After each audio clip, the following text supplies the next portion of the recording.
Good evening and welcome to the July 14th, 2025 meeting of the Historic Zoning Commission. I would like to call this meeting to order at this time.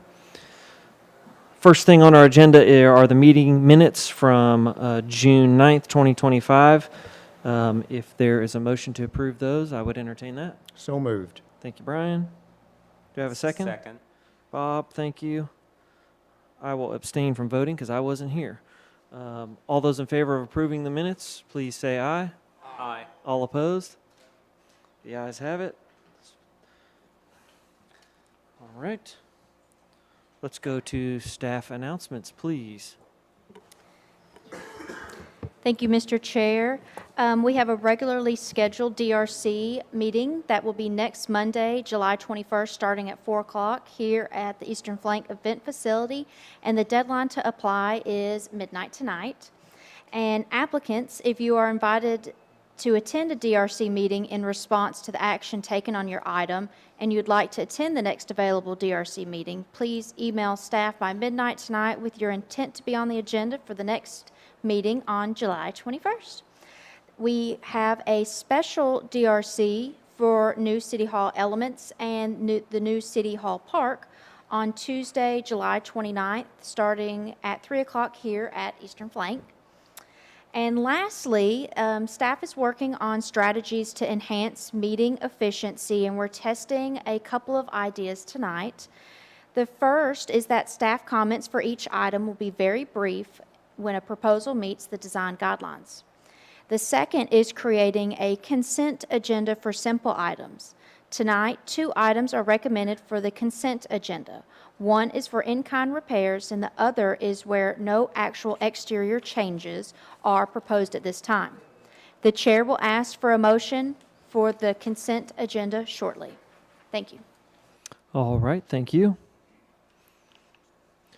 All right, we'll move on to citizen comments. This is a forum open for citizens to be heard on any issue or concern. If you'd like to speak on a specific item that's on this agenda, please wait until that item comes up for call.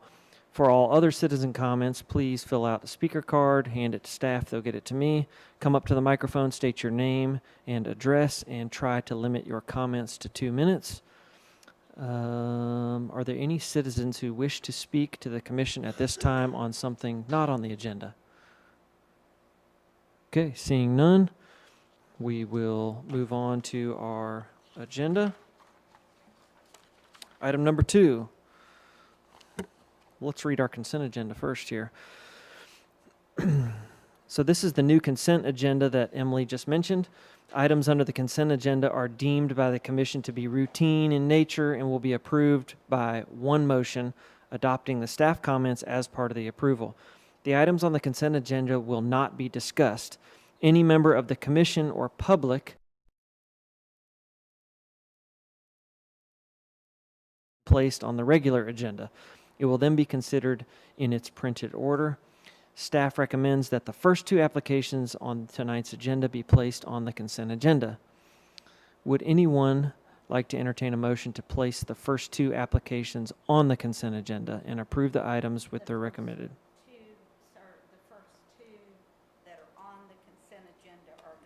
The first 2 items here, which are 132 3rd Ave South and 1303 Adams Street. So we will right now just be voting to put them on the consent agenda, and then we'll vote to approve the consent agenda after that. So do we have a motion for the consent to place those items on the consent agenda? Okay, Lisa, is there a second? I'll second that. Okay, thank you, Kathy. All right, any discussion on whether or not to move any of these to the consent agenda? Yeah, I would like to actually remove the first item from the consent agenda, Okay, which is the 132 3rd Avenue South. okay, So I move for an amendment to Okay. remove item number 1 from the consent agenda. okay. And I'm trying to think, do we need an amendment for that motion? If any one of the commissioners wishes to remove it off of the consent agenda, then it would come on to the regular agenda. Okay. So Do that we need first an item- amendment to the motion to there's do no so? amendment needed. Okay, okay, so now the consent agenda will just contain 1303 Adams Street at this point. So we have a motion, is that fine? Motion and second there to maintain those, okay? Any other discussion on those? Anything else need to be pulled? Okay, let's vote on that. All those in favor of placing 132 Third Ave South on the consent agenda, please say aye. Aye. All opposed? Okay, so now let's vote on the consent agenda. Okay, so all those in favor of... Mr. Chair, did Yes, you ma'am. mean 1303 on the consent agenda and Yes, 132 ma'am, sorry, off? I read Okay. the address I wrote down, which is the one we have to go back to. 1303 Adams Street, excuse me. So voting to approve the consent agenda now. All those in favor of approval of the consent agenda, please say aye. Aye. All opposed? Okay, the ayes have it. And 1303 Adams Street is the only one there, but in the future, we may have more items than just one that will get pushed through that way. All right, so let's go to item number 2, which is consideration of in-kind replacement at 132 3rd Avenue South. Biscuit Love. Emily has probably some staff comments for us here. Thank you, Mr. Chair. The property at 132 3rd Avenue South is located within the downtown Franklin National Register Historic District. The proposal includes the in-kind replacement of the following elements on the front porch: an 8-foot porch column, a porch railing in the balustrade, porch flooring. Staff recommends approval of the in-kind replacement of the porch elements with conditions. Thank you. Okay, thank you. So we have an applicant here. There's Mr. Michael Lee. It's your turn. He likes to make an entrance. Hello, everybody. So, staff just read us a brief overview of your project. Do you have anything that you want to add in particular? It's basically just what we call, redoing it. We're not changing anything. We're going to do a turning that's exactly, you can't see it in this picture, but it's that turning, but it's on the left of that. That turning's being replaced. To do it, we got to remove the railings, but we're reinstalling them. We're putting the same wood that's down on there, the same species, whatever it is. We're not changing a thing. We're just upgrade, it's a redo. Okay, That's the post we're replacing. very good. All right, if you want to grab a seat, we may have questions for you, we may not. Thank you so much. Are there any citizens who wish to comment on this project? Okay, seeing none, then I would take a motion from our commissioners. Move to approve, Mr. Chair. Okay. Brian, approve. Madeline, thank you for the second. All right, any discussion? So the discussion that I would like to start has to do, first of all, with the porch. And I'm assuming that's all tongue and groove? So I know it's KDAT is what's being specified for. It's a pressure-treated product that's been killed and dried. Is that tongue and groove? I'm not sure if it is or not, but if it is tongue and groove, well, most of the time they are. So it looks like it is, so yes, it will be. But the original porch was tongue and groove. That's tongue and groove, what you're looking at. And that's what I think should go back, We'll is a put tongue it and groove. back exactly, like if it's a 3-inch face on it, it'll be the exact same as it is, as it stands now. And the clarification is the only element on the porch that's being reproduced is the porch. The balustrade and all that's in good shape. It's They're all not, getting just removed and reinstalled. Okay, so The it's- only is that one turning column, which we're doing an exact replica of. okay. Thank you. That's just what I want to make sure Very of. good. Thank you, sir. Any other discussion? Anything? Okay. We have a motion on the floor to approve with staff conditions. All those in favor, please say aye. Aye. All opposed? The ayes have it. Okay, thank you very much.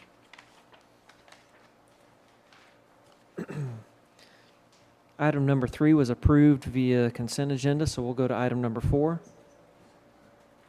Consideration of alterations accessory structure at 219 Fifth Avenue South, and Emily has a staff report for us. Thank you, Mr. Chair. The property at 219 Fifth Avenue South is located within the downtown Franklin National Register Historic District. The National Register describes the accessory structure as an original frame garage with a gable roof, weatherboard siding, and an open single-bay garage. The proposal includes the installation of garage doors on the accessory structure at 219 Fifth Avenue South. Staff recommends approval of the application with conditions. Thank you, Emily. Is the applicant here? I have James Redford listed. Are you Mr. Redford? Yes. All right, come on up. Anything to add? No, I don't think so. Okay, we appreciate it. If you'll have a seat, we may have you back up for questions. Any citizens here wish to comment on this application? Okay, seeing none, I would entertain a motion from our commission. Move to approve with staff comments. Okay, Second. thank you, Bob. Any discussion? The only discussion I would have on this is that, this house has been in the same family since it's been built to today.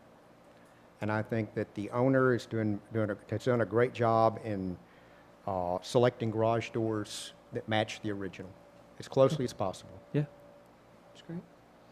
Anything else, anybody? I think it's great you found some that look the way they do, just like the drawing.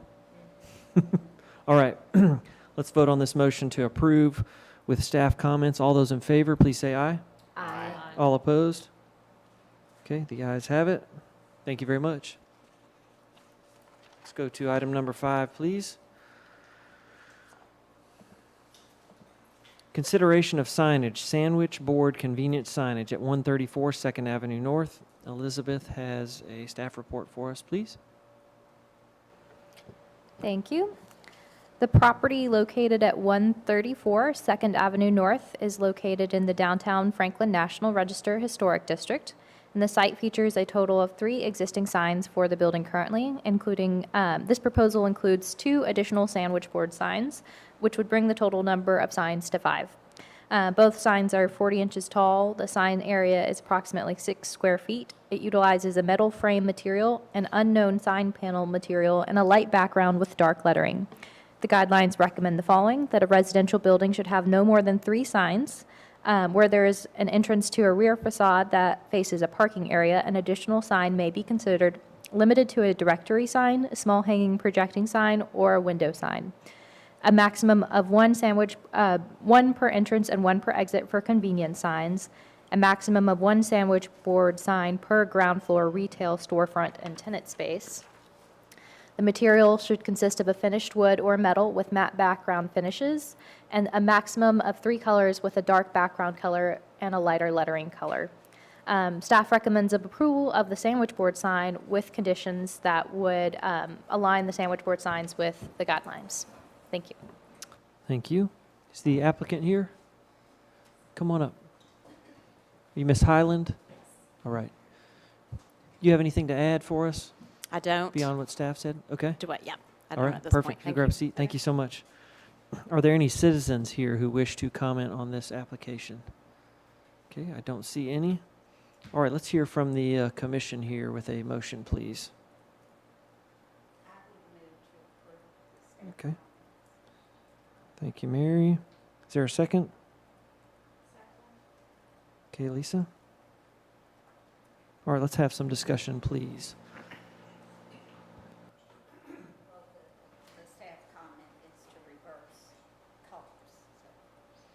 I think there's some comments on some colors for the sandwich board, but also some quantity things. So they, in my understanding is they might come back to staff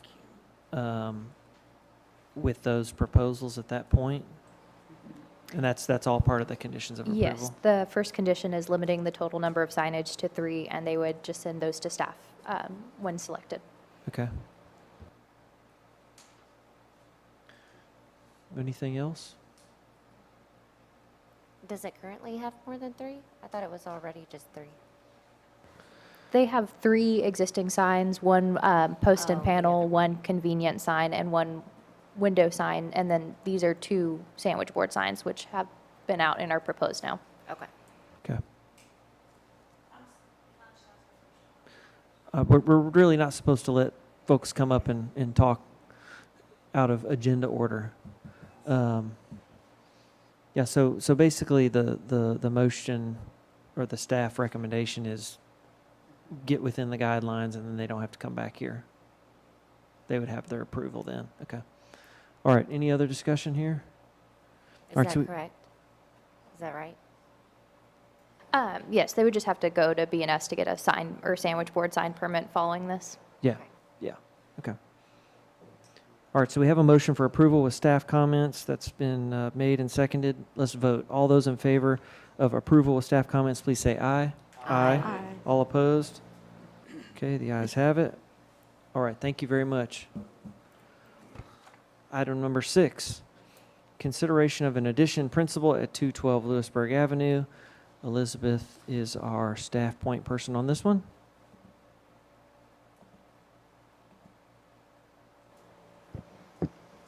Thank you. The property located at 212 Lewisburg Avenue is located in the Lewisburg Avenue Historic District.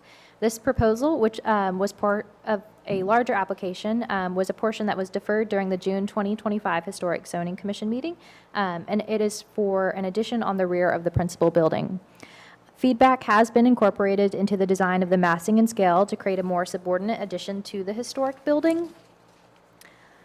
And so the addition reads as a 1.5-story addition and utilizes methods to ensure that the addition is clearly identifiable but compatible with the historic building. The porch's foundation, materials and exterior finishes, and details and ornamentation are appropriate. For the windows, there are 2 window sizes shown in the dormers. The larger window proposed in both dormers may be proposed for points of egress required by building code. However, dimensions and specifications were not included in the plans to verify this. Specifications for windows and doors have not been included at this time. The guidelines would recommend to design doors and doorways to an addition to read a secondary in appearance and detailing to the historic building. The applicant will be repurposing a few of the existing windows and doors that are within the scope of the addition for removal currently. The entrances that are now proposed in the addition feature transoms and sidelights that do not read a secondary in appearance and detailing of the entrances on the historic building. However, the use of transoms above the entrances aligns the proposed windows and doors and is on a rear facade that is not highly visible. The proposed windows in the dormers are compatible in placement and rhythm with those found on the historic building. However, a casement window with the appearance of a double-hung window, if needed for egress, may be more appropriate in the dormer to assist in providing more consistency of this element in the dormers. The final window specifications and door specifications have not been included at this time, but should be consistent with the guidelines. Staff recommends approval of the addition with conditions. Mr. Chair, I need to recuse Yes, ma'am. myself due to ties to the applicant. Okay, thank you. All right. Mr. Burke. I thought I saw him back there. Good evening. All right, anything you want to add beyond what staff has shared with us? No, I think we pretty much covered it. I think, except for possibly, since our last DRC meeting, we didn't cover the idea of reusing all of the existing windows and doors on the rear facade. So they'll be incorporated into the new design. Okay, We also discovered French doors were existing there. I don't know how I missed that. She just passed them right there. The existing house had French doors on it. I included that in the presentation. Sure, the doorknobs matched the original. I think that's about it. And we would be using all double-hung windows. There's no need for casements in any egress situation at all, okay, as they're sized appropriately. okay, perfect, thank you. If you'll have a seat, we may call you back. Any citizens here wish to comment on this application? Okay, seeing none, let's have a motion from the commission. I'll make a motion to approve with staff's 5 conditions. Okay, Kathy? Any second? Second. Thank you. Michael? All right, any discussion?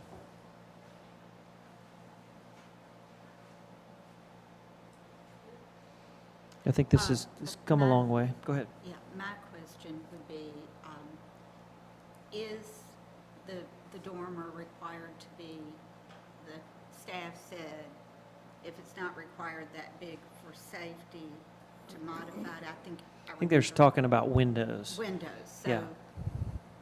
is it required or not required? I think that would depend on the floor plan and what's proposed. That wasn't included in this time, since we don't review internal applications. But it would be reviewed during building permit stage, and that would be something that our residential plans inspector would call out. So I think what I heard was, like, for example, this image that's here, you've got the larger double hung in the middle. That seems bigger Right. than the others. Right. If it's required because of egress, it needs to be bigger, then that would be okay. And then you also said that it could be a casement that looks like a double hung. Yep, it wasn't As a well. condition that we included, but we did include that in our staff report as an analysis, that if the casements were desired to have a more consistent size in the dormer for the windows, that could be something that could be appropriate, but it wasn't a condition that we have. Okay. Does that make sense? Yeah. There was a lot there about windows, so. Anything else? Nothing? I think this has come a long way. It definitely reads different than what we saw before, which really looked 2 stories. This obviously has a second floor, but it's tucked in a little better, I think. So I'm happier with this. I think it reflects the guidelines a bit better. All right, let's vote. All those in favor of approval with staff, please say aye. Aye. All opposed? Okay, the ayes have it. Thank you, Mr. Burke. Let's get our other commissioner back in here. Madeline.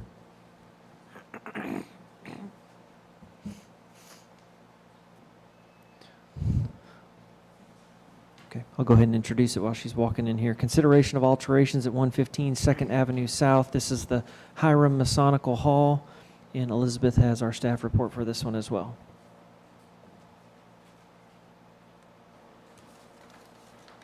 Thank you. The property located at 115 2nd Avenue South is the site of the historic Hiram Masonic Lodge Number 7. This building is a designated National Historic Landmark.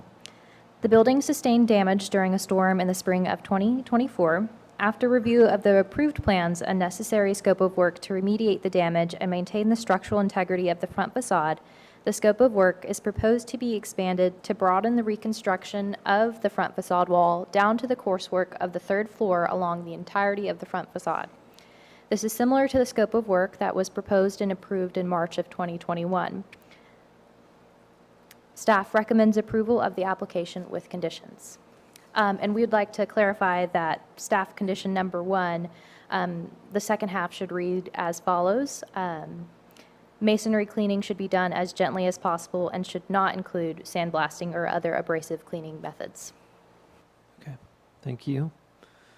All right, Mr. McCord, or whomever wants to represent the project, come on up. I'm Chris Holt. I'm the founder of Holt Construction Group. Brett's on vacation, so I'm filling in for him. Okay. Anything you'd like to add beyond what Elizabeth shared? No, sir. Okay, if you'll grab a seat, thank you so much. Any citizens here want to speak on this item? All right, let's go to the commission. I'm going to move to approve, Mr. Chair. Okay, Brian, thank you. Is there a second? I'll second. I think we got it on the record here. It's a typographical thing. Could you repeat again? I missed what you said. Sean, put it, I would, just to be clear. yeah. Do you want to restate your motion, Brian, just to clarify that one? That we're not to use sandblasting or other abrasive cleaning methods? I move to approve with staff conditions, and condition 1, not to use abrasive cleaning or sandblasting. Okay, and then, Bob, do you agree to that second still? I do. Okay, thank you. Now, any other discussion here specific to this? Yes, ma'am. I just want to say, first, this is our only individually listed national landmark. The last time I looked that up has been several years ago, but I think there's about 13 in the state of Tennessee. This building, to me, is our most historic building in Franklin. And I'm still, in my mind, concerned that before the foundation work is done, and I would defer, you're an architect, I'm not, is it okay to rebuild the wall if we know there are structural issues? And could fixing the structural issues cause movement on the front wall, and then you're back to having a problem? Sure.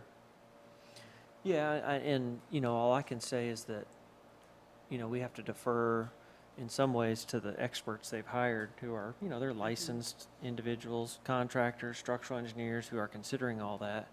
And, the burden is on the owner too, to take that sequence and risk of sequence upon themselves, if that makes sense. If they have to redo it, and again, that's a great expense to them. That's a risk they have to do. But So yeah. us knowing that it might not be the best way to do it, you'd still support it? I haven't read anything that makes me think that there's foundation issues. There are. Yeah, but I don't Yeah. have that here.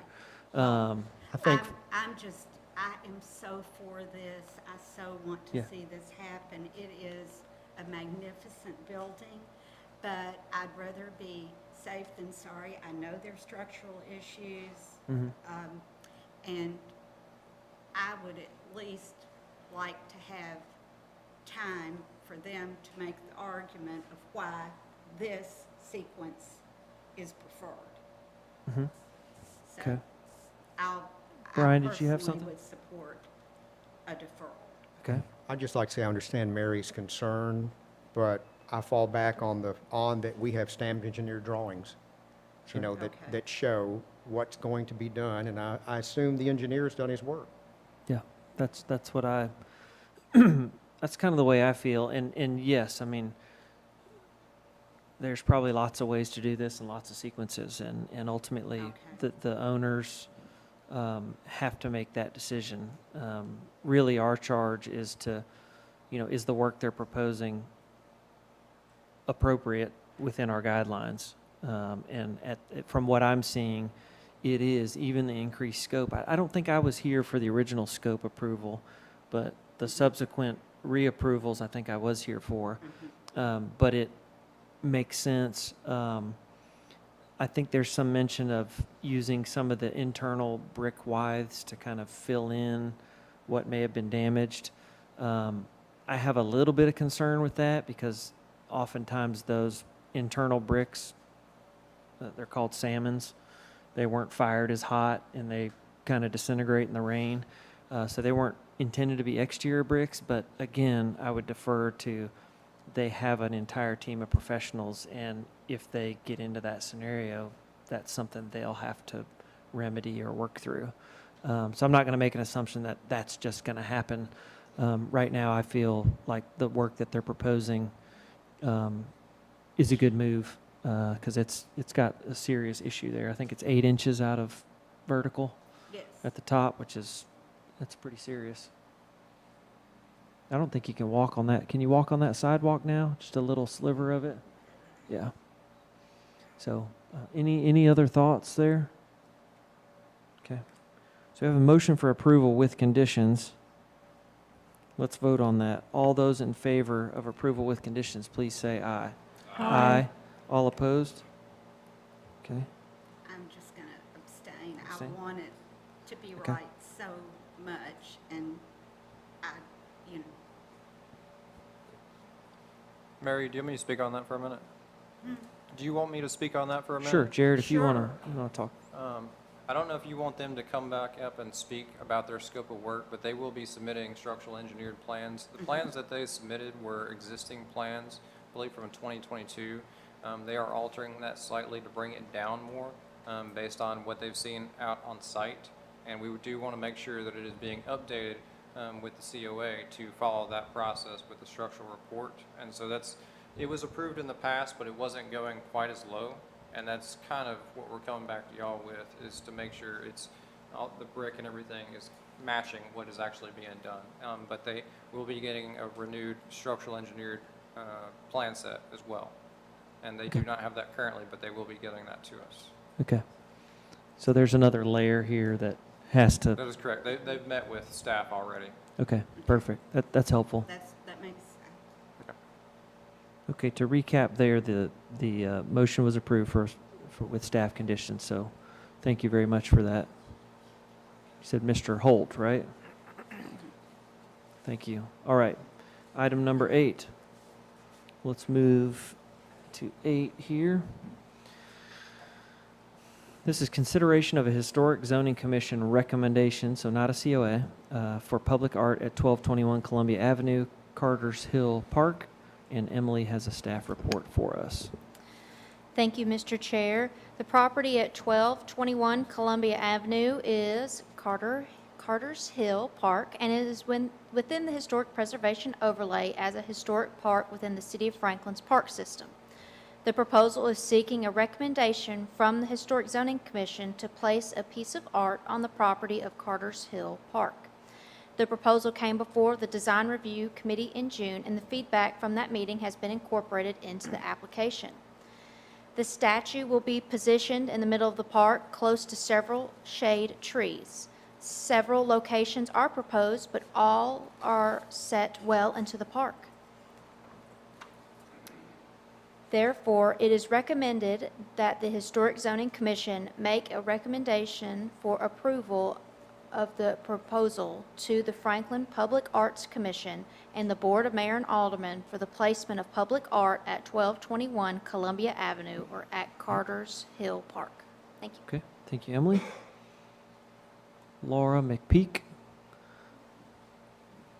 I don't have anything to add. Okay, thank you so much. All right, any citizens want to speak on this item? Okay, seeing none, we'll take a motion from the commission. Motion to approve with conditions. Thank you, Second. Madeline. Lisa, thank you so much. Mr. Chair, I know that this is a recommendation. Can we have that, In the language, please? so would you like to move for a recommendation to BOMA, a favorable recommendation to BOMA? To the BOMA and the Planning Franklin Commission. Public Arts Commission, Oh, heavens. Oh, man. the FPAC. Okay. Motion to approve the recommendation to BOMA and who else? FPAC. FPAC. Okay, and a second, Lisa? Second. Okay, I'm writing that down because I won't remember. Okay, any discussion on this? If staff will pull up the kind of location exhibit, they've got 2 locations that are nearby each other. I don't feel like either one of these is more or less appropriate than the other. So I'm not sure it needs to be specified other than one of those looks good, unless someone has a stronger feeling about that. No? Okay. Any other?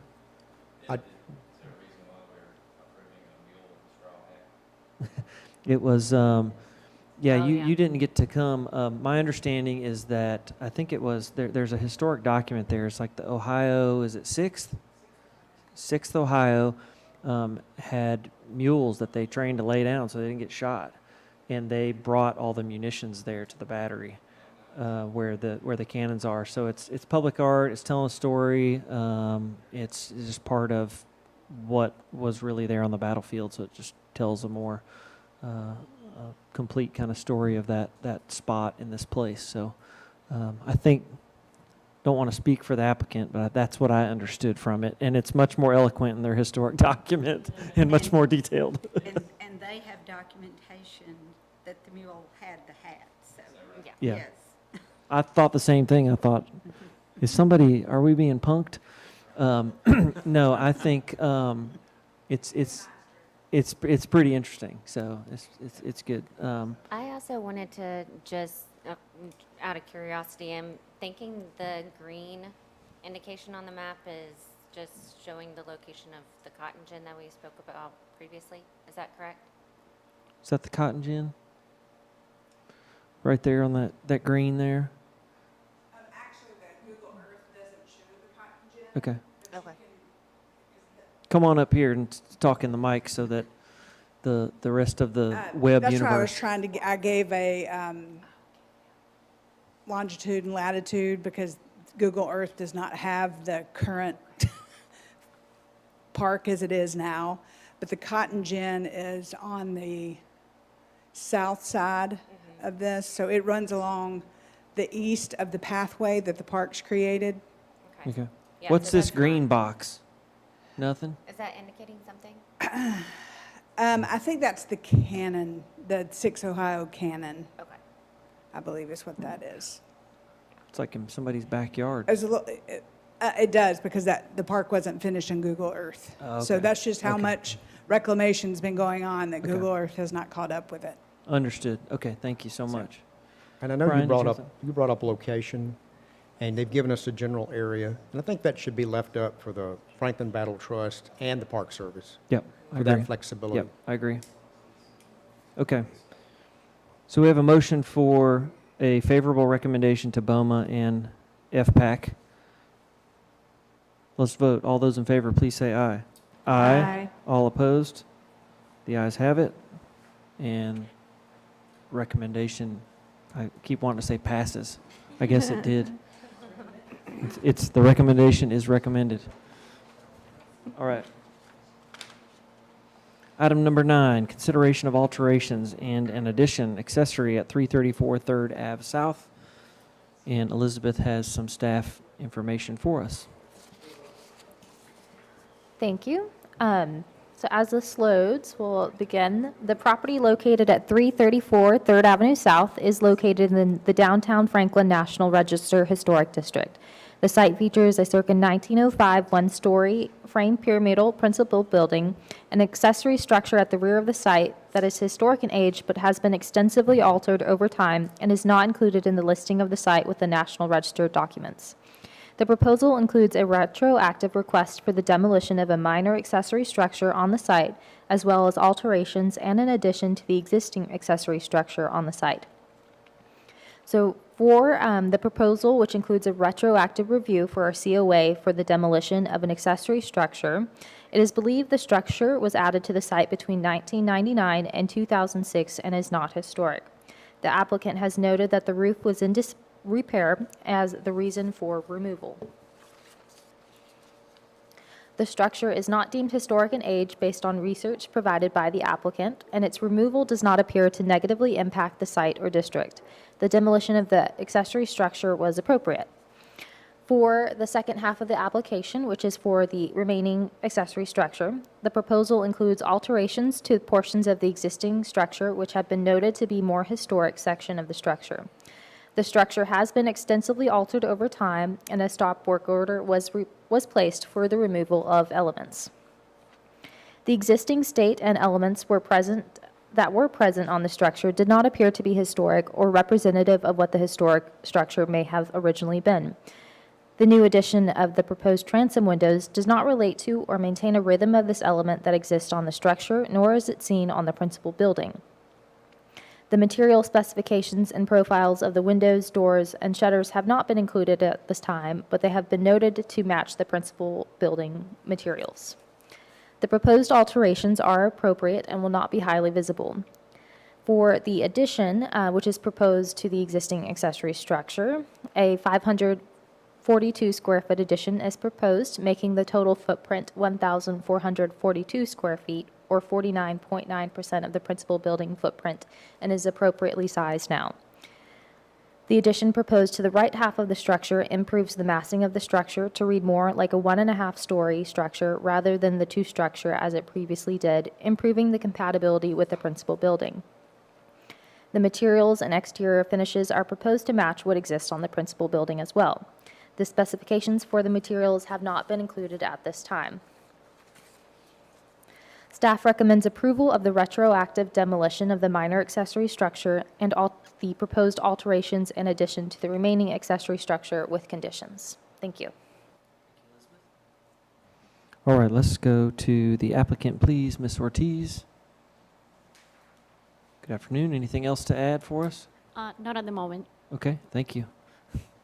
All right, any citizens here want to comment on this item? Okay, I see none. All right, let's have a motion from the commission, please. I'll make a motion to approve with staff comments. Okay. Is there a second?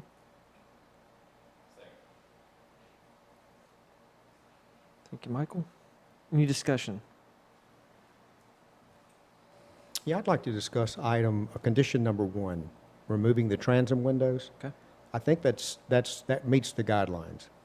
But when they do that, there's a lot of headroom above those windows. Mm-hmm. And I'm wondering if the applicant would rather wait and do something else, to make that more proportional to the scale, or should we approve it as it is? So I'd just like to have some discussion on that. Yeah, I think that when they came to DRC, there were some options without, and we said there's a lot of siding there. And I think we had even said maybe add some glass back because there was some before, but they actually look like full windows then. Now they're so short that they just look like transoms instead of a second-story window. So, yeah, I don't think the transom version is very successful. It gives it kind of a funny proportion. So, yeah. I'm all right to vote on it as is. Okay. With staff conditions. Okay. Yeah, if they're happy, they could always come back, I suppose. Anybody else have comments on this one? I do want to, is the retroactive demolition part of this, the whole thing, or do we need to vote on that separately? It is part of the entire application, and we do recommend approval of that and the addition and alterations. Okay. So as of right, as it stands now, it would be included Yep. in the motion, but Okay. if there's a commissioner that wishes to pull that as a separate motion, that'd be An a matter amendment? that you could Okay. handle, yeah. Yeah. I'm happy with it there. I think it was a old shed that's not very old. Dilapidated shed, young one. Okay, without any more comments, we'll vote. We have a motion for approval with staff comments. All those in favor, please say aye. Aye. All opposed? Okay, the ayes have it. Thank you very much. Item number 10. Consideration of site alterations and lighting at 1843 William Campbell Court, Magnolia Hall, Lot 6. Elizabeth has our staff report for us. Thank you. So the property located at 1843 William Campbell Court, which is Lot 6 of Magnolia Hall, is located in the Boyd Mill Avenue Historic District, and this proposal includes alteration to the site materials, installation of a site element, and lighting. The proposal will start with the driveway, includes an alteration to the proposed driveway apron material to be a Teco block pure paver with an EVA slate border, and for the remainder of the driveway to be standard top cast. The guidelines recommend the following: to use durable materials that were historically typical for driveways, such as gravel, concrete, bricks, and asphalt. The use of a paver or cobblestone is not a historically typical material for driveways and is not recommended. For the walkway, the proposal includes the alteration to the walkway material to be a Teco block Ava slate paver with a picture frame border. And the guidelines recommend the following: that new sidewalks and walkways should follow historic patterns of alignment, configuration, width, and materials.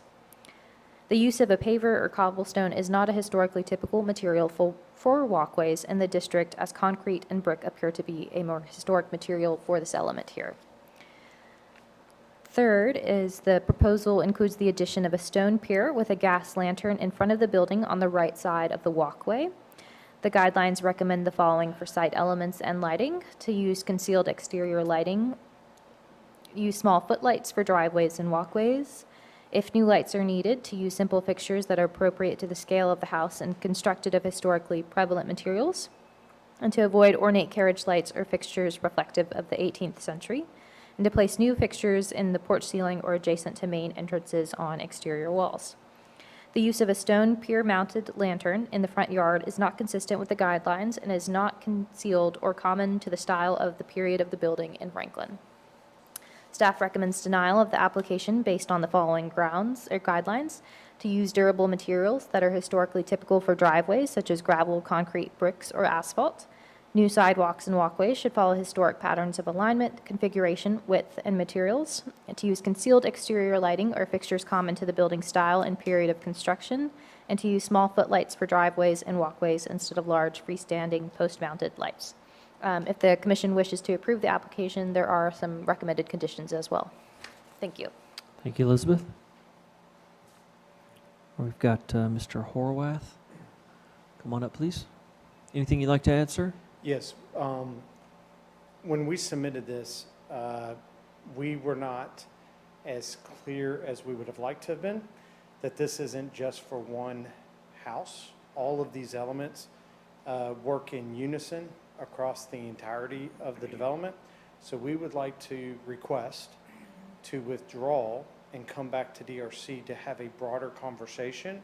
It was an accident on our part to not tell the whole story. As y'all know, with the elevation styles that we have, we span centuries of historic Franklin, and every single material we've selected, we have examples that are around the area in the historic district. And so we would like to come back to DRC, if permissible, and bring some more material to tell the whole story of the first 6 lots, where we have all 6 elevations approved, and paint what we're trying to create. And this application did not do that. We messed up. We realized through the process you're not even looking at landscaping, you're only looking at the hardscape, and that's that's a mistake I made. So we would like to withdraw this and come back to the DRC. Okay. I think they can just withdraw. Is that correct, Blake? Okay, so, and then if you want to be on the agenda for DRC next Monday, I think they have to know tonight. You'll just send us an email. Yes. Okay. We'll get that email. Okay. That's my mistake. Okay. I No messed problem. this up. All right. Let's move on to item 11 then.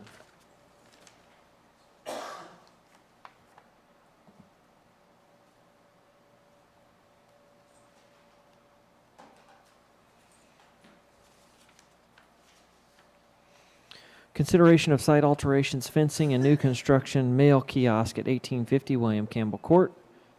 Emily has a report here for us. Thank you, Mr. Chair. So the property located at 1850 William Campbell Court is located in the Boyd Mill Avenue Historic District and is on the site of the Magnolia Hall Mansion, which is listed on the National Register of Historic Places. The proposal includes the following items: construction of a mail kiosk, installation of horse fencing, installation of gates, constructing stone columns with signage, relocating an existing gate on Glass Lane, installing walkways, constructing a stacked stone wall, stone dwell bridge, and stone steps. Within the application, as proposed, the mail kiosk is appropriate on the site, but the light fixture must come back to preservation staff for approval. For the installation of horse fencing, the new 4-board horse fencing will line the driveway/main drive into the development to enclose the open space in front of Magnolia Hall Mansion, and then wrap behind the mansion from the gate on Glass Lane to the new driveway into the development. And it's shown within the plans as the red dashed line. The fencing will be 4 feet in height and will be painted black. The guidelines recommend primary yard fencing is fencing located along the front yard property lines in areas that are readily visible from the street. Wooden picket fences are the most common fencing material for the primary yard. Other appropriate fence materials for the primary yard are open weave, brick designs, or cast iron. Fence materials should be compatible with the surface materials of the building.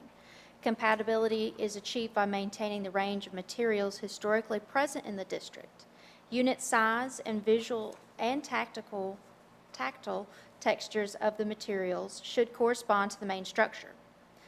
Do not place wooden plank fences, solid brick fences, chain link fences, or other metal fences besides those made of cast iron in primary yards. And do not use fences higher than 3 feet on front yards or higher than 7 feet on side and rear yards. For the installation of the walkways, the proposed installation of the walkways are appropriate, but the color of the decomposed granite should complement the historic walls along Boyd Mill Avenue or utilize an earthy color. Therefore, staff recommends denial of the 4-board horse fencing to the right of the entrance drive, enclosing the historic green space and behind the mansion on the following grounds. Do not use fences higher than 3 feet on front yards. Primary yard fencing is fencing located along the front yard property lines and areas that are readily visible from the street. Wooden picket fences are the most common fencing material for the primary yard. Do not place wooden plank fences, solid brick fences, chain link fences, or other metal fences besides those made of cast iron in primary yards. And fence materials should be compatible with the surface materials of the building. Staff does recommend approval of the construction of a mail kiosk, installation of gates, constructing stone columns with signage, relocating an existing gate on Glass Lane, installing walkways, constructing a stacked stone wall, stone swale bridge, and stone steps with conditions. Thank you. All right, thank you. Mr. Horwath, if you want to come back up. Are we going to do this one? Some of it. Only, I'd like our landscape architect, Jason, he wants to pull one thing. There's some confusion on the designation that we would like to also come back with the DRC, and I'll have him explain that a little more concisely than I can. Come on up and tell us your name. Yeah, Jason Goddard with Design Studio. Okay. I think after reviewing the staff report, we would like to, if it's appropriate, withdraw the fence portion and come back to DRC and talk about the fence and kind of our intent behind that fence at that DRC session. And we'd be willing to, happy to answer any questions regarding the mail kiosk and the sitting area. Okay. Anything else you want to cover? Not at this time. Good. Okay. If you'll grab a seat, we may have you up for questions. So let's see if there's any citizens here who want to comment. No. Okay. All right. Let's have a motion. So there's two recommendations here, one for denial, one for approval. It sounds like the applicant is withdrawing the 4-board horse fencing. Give me a nod if that's they're saying yes, that is their intent. So let's look at the bottom here where it says staff recommends approval for mail kiosk, installation of gates, stone columns of signage, relocating gate, walkways, stacked stone wall, stone bridge, stone steps. So is there a motion for that? I'll make a motion for those 6 or 7 items with Okay. staff's recommendations. Second. Okay, Kathy, Brian. So we have a motion for approval on everything except the 4-board horse fence, and a second. Any discussion there? Nothing? All right. Let's vote on it. All those in favor of the motion for approval of everything except the 4-board horse fence, please say aye. Aye. You guys have it? Okay. I think that's, we'll see you all Monday, I think. Okay. Okay, perfect. All right, item number 12. Consideration of new construction, 1845 William Campbell Court. This is Lot 7. This is Miss Emily. Thank you, Mr. Chair. The proposal includes the construction of a 2-story cross-gabled residence with colonial revival architectural style features. Let me scroll to this page for us. The guidelines recommend that infill principal buildings should not exceed the height and width ratios for windows and doors of adjacent buildings by more than 10%. New windows should have historic profiles and dimensions and should use true divided light or simulated divided light windows as new or replacement windows. These windows should have double hung or a double sash appearance. It is recommended to use wood or composite materials that have the appearance of wood, which are appropriate for windows, stops, jambs, and trim. While the window specifications have not been provided as part of the application, they should align with the guidelines. On the right elevation, it is recommended to utilize a trim on the triple window or slightly shift it from the corner of the building to align with the guidelines to maintain a traditional rhythm and spacing of surrounding historic buildings. Further, several elements such as the lighting and the hardscaping materials have not been provided. The guidelines recommend utilizing simple fixtures that are appropriate to the scale of the house and constructed of historically prevalent materials and avoiding ornate carriage lights or fixtures reflective of the 18th century, and using durable materials that were historically typical for driveways such as gravel, concrete, bricks, and asphalt. Additionally, on the detailing, the guidelines do recommend on brick buildings delineating the foundation with a detailing, and so therefore staff recommends approval of the application with conditions. Thank you. Okay, thank you. Ms. Lombard?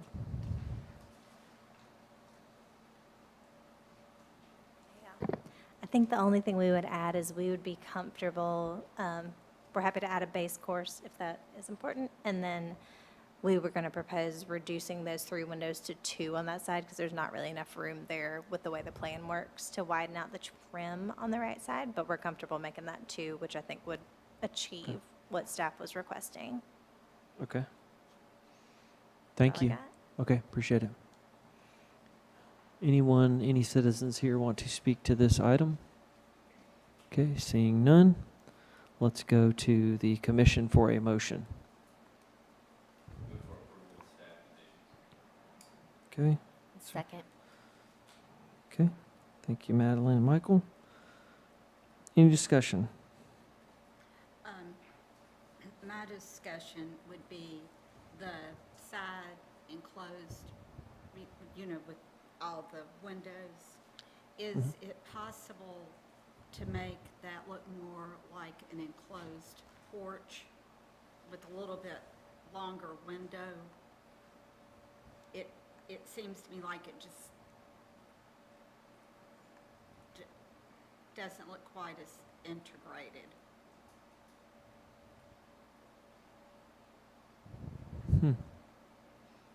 And if you dropped it down, it would, to me, represent more of what you would see in the historic areas. Okay. Which elevation are we looking at? I think she's talking about the front elevation. There's the right-hand side has the, I'll call it a sunroom. The other side's a screen porch on the left side. So the sunroom portion, if it had windows that essentially went closer to the floor is what she's talking about.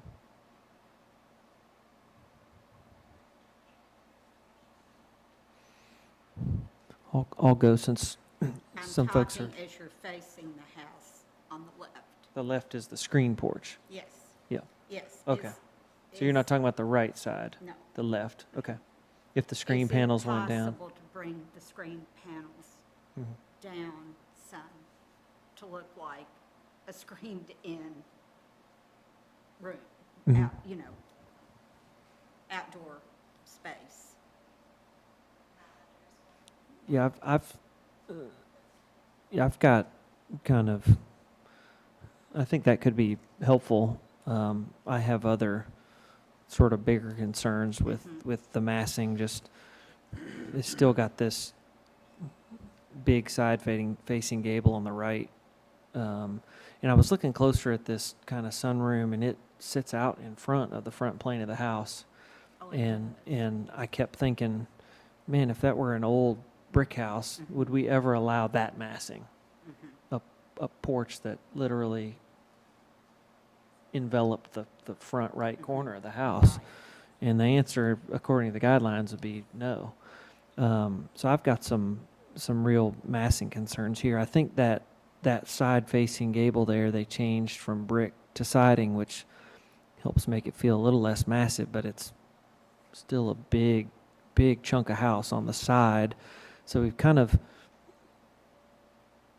adulterated the geometry of the original, the main mass of the house, because it's got this corner that's covered by one porch, and then you've got a roof that doesn't tie together with this big side-facing gable. And so I don't think I can support the motion as is. I don't think it reflects our guidelines yet.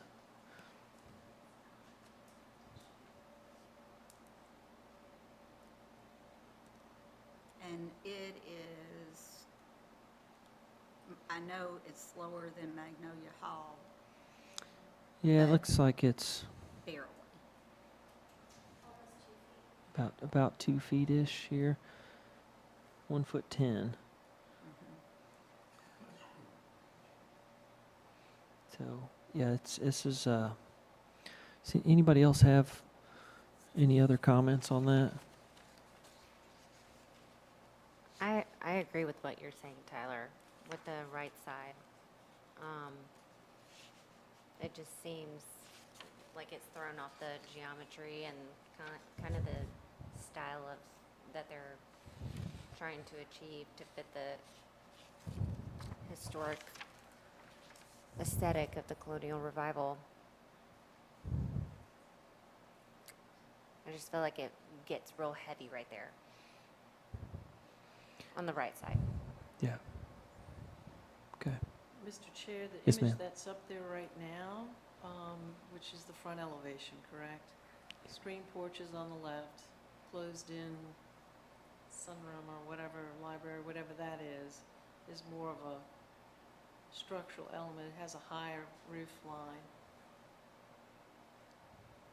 Is that a flat roof?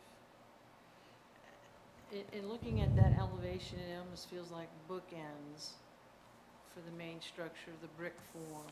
Mhm. So,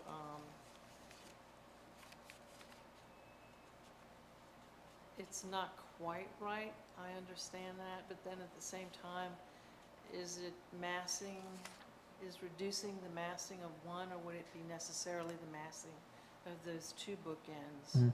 that would add more of a continuity or uniformity to the Yeah. form and yet still give the main portion of the house? What I like about it is that the brick portion of the house almost looks like a historical property, and the other two bookends almost look like additions. Mhm. And I think that's handsome Yeah. for the design and for the nod to keeping Magnolia, the queen, on the property. And having gone to the site last week, I went out there and the slope is not as, oh wait, that's the wrong house. This is not the last house on the end, right? Okay. This is never one mind. kind of directly west. Aligned Yes, with this one Magnolia. is more of a level lot, somewhat, but more of a level lot as you go further down onto it. So I think those two bookend features are critical. And if it does add a lot of massing, but I think if you deal with one, you have to deal with the other. Yeah, and I just to be clear, the two sunroom porch thing, I like that they balance each other, but one of them is several feet in front of the other one, so much so that it's in front of the main house. And then the real massing issue for me is the roof right behind the sunroom there. That sticks out. And when you look at it on the side, there's a double gable that they're going to have to kind of cricket to keep water out. It's a very atypical geometry for a historic district. So, but I like the balanced wings. We've even seen some of their precedent images, which have examples very similar, have kind of room additions on each side. Totally makes sense to me. But when one jumps out in front of the house and overlaps the corner, that seems problematic. And then when you have a big side-facing gable, that engages the back corner. Now, both corners on that side of the house are enveloped with what are supposed to be perceived as additions. And that's, you know, problematic within the guidelines. I mean, we wouldn't let somebody, if it was a historic house, do either one of those things. It's So, almost as if what would be considered historically the principal structure, it doesn't feel like the principal structure because of that Yeah. protruding so far forward. yeah. So, any other comments? Anybody? Could we go back to the image that shows the Magnolia Hall footprint in the house?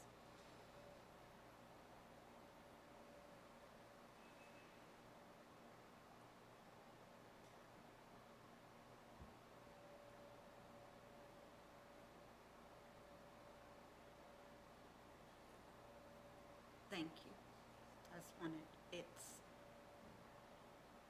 comes off big when you look at the footprint of Magnolia Hall, and it's the one that's just Yeah. right there with. Well, if you look at the footprints of all the other houses as well, and they've all got a slenderness through the middle because the pool is interjected in whatever patio that is.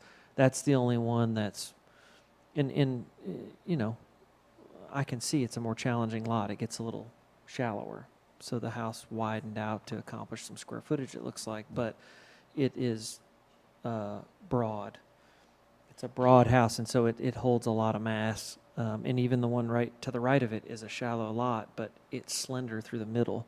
So you get a very defined kind of front portion of the house. There's a connector and a back portion. This one is one block. And it's the like I said, all these roof things that have been done and the bump outs contribute to that mass. It's all hidden behind that. I've So- been, It and the house beside it are slightly angled on the lot, Mhm. which will make them read, my experience makes them read a bit bigger. Just have a little more visibility between. Yeah, I could see that. Did you have something, Madeline? I was just going to point out on, so the images on page 2,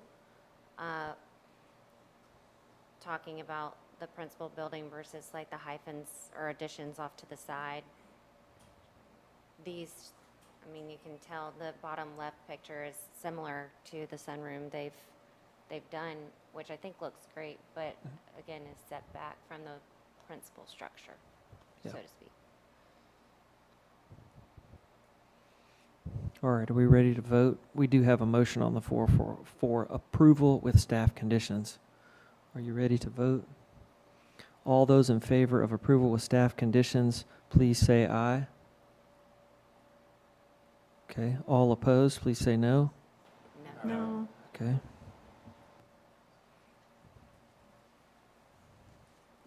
So let's have another motion, which could be for a denial or a different type of approval or for a deferral. I move to defer to the next voting meeting of the Historic Zoning Commission. Okay. Is there a second for that? Second. Okay. Any discussion specific to deferral? I would love to see the applicant come to design review. Okay. They would need to know that. Yes. Oh, excuse me. I said for the applicant, I've never been accused of not being loud. For the applicant to come to design review. And as far as discussion goes, we're talking about the screened-in porch to the right and its massing. So just that is what we're really discussing, to zero in on.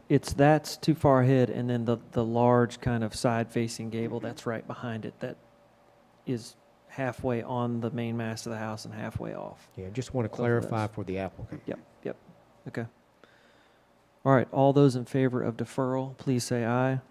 Aye. All opposed? Okay, the ayes have it. So that application will be deferred to the next voting meeting in, August 11th.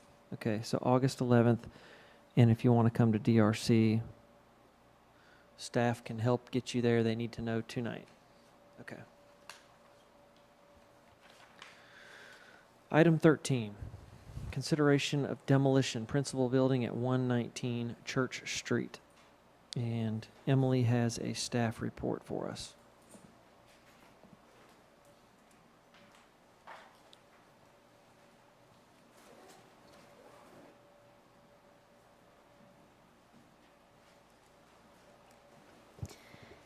Thank you, Mr. Chair. The property at 119 Church Street is located in the downtown Franklin National Register Historic District. The National Register lists the building at 119 Church Street as non-contributing. The proposal is for demolition of the principal building. According to the submitted materials, the building is estimated to have been constructed between 1920 and 1924. The building is depicted on the 1928 Sanborn map, and its footprint remains unchanged to the 1950 Sanborn map.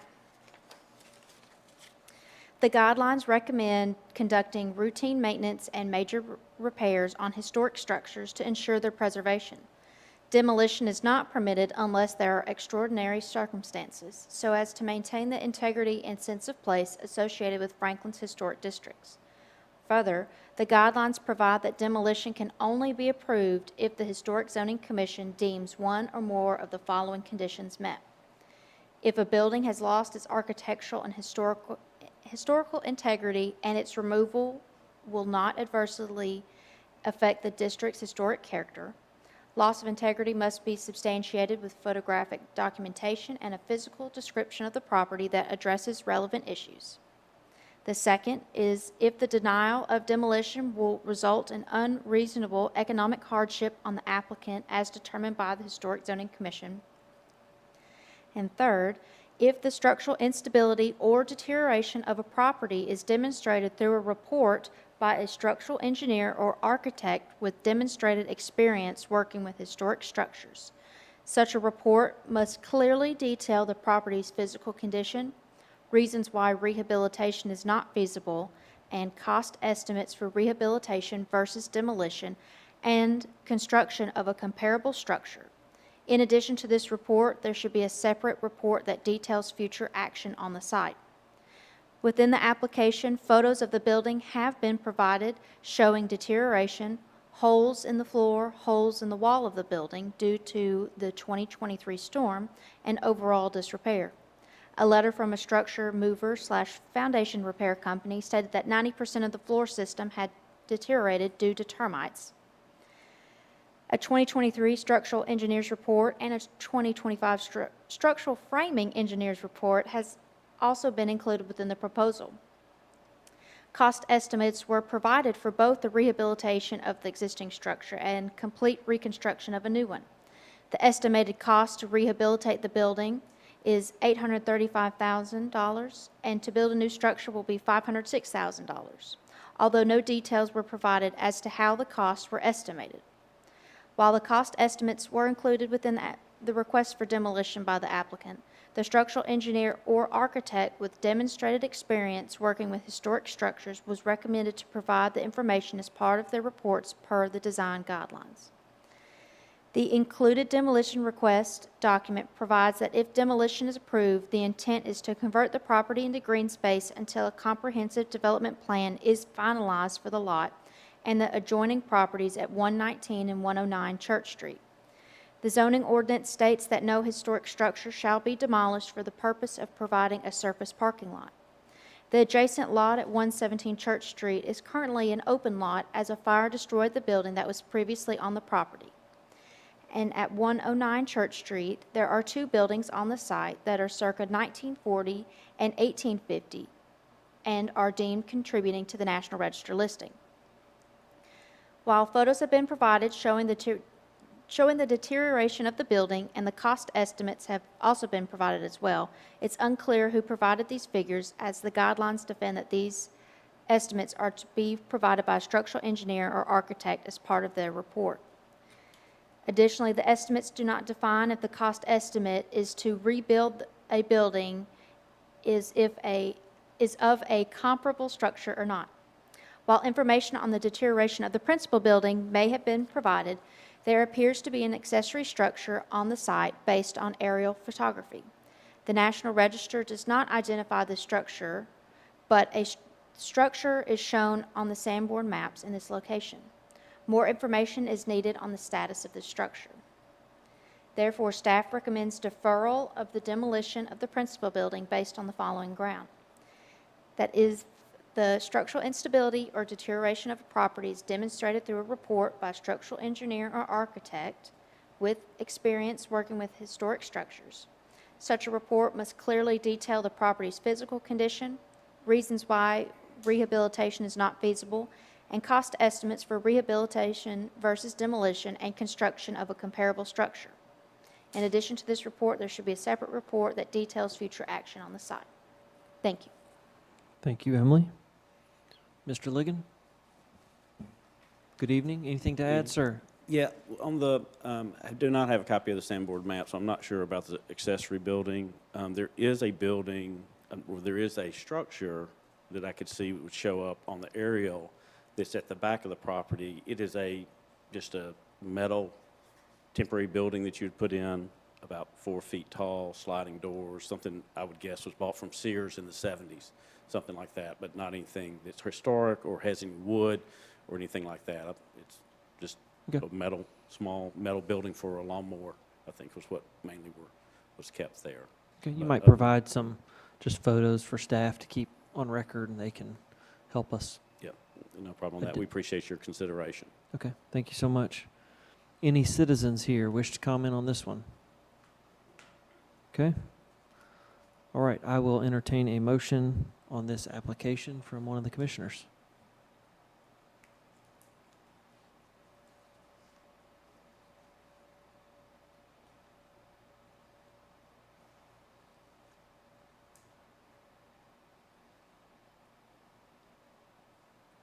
Not all at once.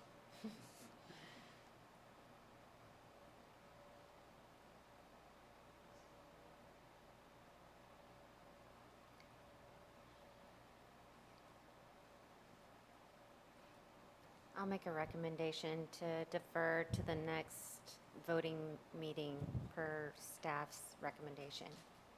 The August 11th, okay? Just to be clear, you're making a motion, not a recommendation. You're making Yes, a ma'am. motion to defer. Right, Yeah. per staff's recommendation. Right. Okay. Is there a second to that deferral? I'll second. Okay, Mary. All right, let's discuss the deferral specifically. I'll start. Yeah, deferrals, I think they're intended, obviously for maybe lack of information. With this application, there's a lot of information provided. Staff has identified a few things that I think they wish were a little more buttoned up in terms of who did what, cost estimating and stuff. But I think the guidelines recommend architect or engineer do cost estimates. Well, architects and engineers don't do cost estimates. It's actually against the law for us to do so. So they have some cost estimates, but it wasn't put in the report. So there's all these little caveats. I feel like we've got a lot of information that could be discussed. And I can't remember how many times we've seen this. We've been to how many voting? I know we've seen at DRC, but I get confused between how many. Two DRCs, first time here. Yes. Okay. So, I feel like we got a lot to go on here.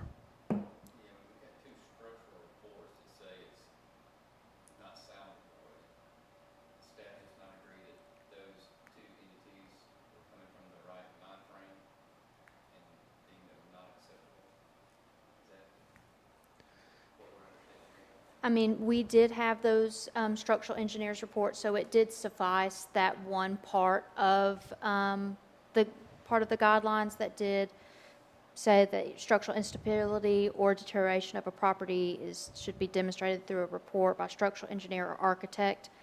That box was checked. twice. But we did not have cost estimates of who provided that.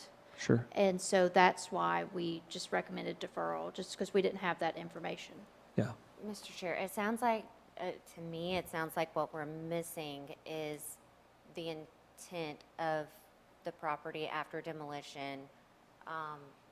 If the numbers are coming, if these numbers are coming back, who they came from, and if it's going to be a comparable structure to what's existing. Is that correct? Right, and that is a good point, that we did include that we didn't have, exact numbers of, if it is going back exactly to have it be, an exact replica of Like the if house. we're really comparing apples to apples. Right. Demo Sure. versus restoring it. Correct. Okay.